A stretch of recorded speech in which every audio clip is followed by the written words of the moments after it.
आनंदाची आणि मांगल्याची अनुभूती देणारा हिंदू धर्मातील महत्त्वाचे स्थान असलेला दिवाळीचा सण छत्रपती संभाजीनगर जिल्ह्यातील सिल्लोड तालुक्यातील घाटनांद्रासह परिसरात मंगळवारी पारंपरिक पद्धतीने आणि मोठ्या उत्साहात साजरा करण्यात आला। दिवाळीच्या या शुभ प्रसंगी घरोघरी महिला भगिनींनी सायंकाळी सडामार्जन करून अंगण रंगीबेरंगी रांगोळीने सजवून सोनपावलांनी आलेल्या लक्ष्मीचे स्वागत केले। यानंतर मोठ्या थाटात लक्ष्मीपूजन करण्यात आले। घाटनांद्रा येथील छत्रपती शिवाजी महाराज चौक परिसरात असलेल्या बाजारपेठेत सकाळपासूनच दिवाळीच्या खरेदीसाठी ग्रामस्थांनी मोठी गर्दी केली होती। पणत्या, बोळके, लाह्या बत्ताशे, लक्ष्मीच्या मूर्ती, आंब्याच्या पानांचे तोरण, झेंडूची फुले, आकाशकंदील, फटाके आणि रांगोळीचे साहित्य खरेदी करताना नागरिक दिसत होते।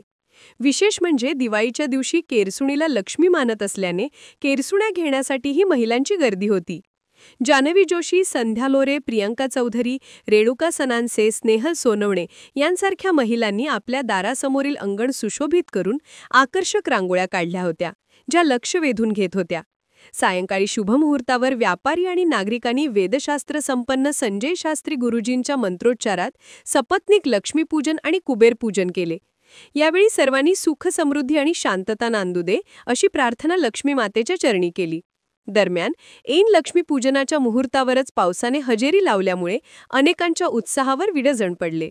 मात्र पाऊस थांबताच बच्चे कंपनीने फटाक्यांची आतषबाजी सुरू केली। रात्री उशिरापर्यंत आकाशात फटाक्यांच्या सप्तरंगाची उधळण सुरू होती, ज्यामुळे आकाश न्हाऊन निघाल्याचे चित्र दिसत होते।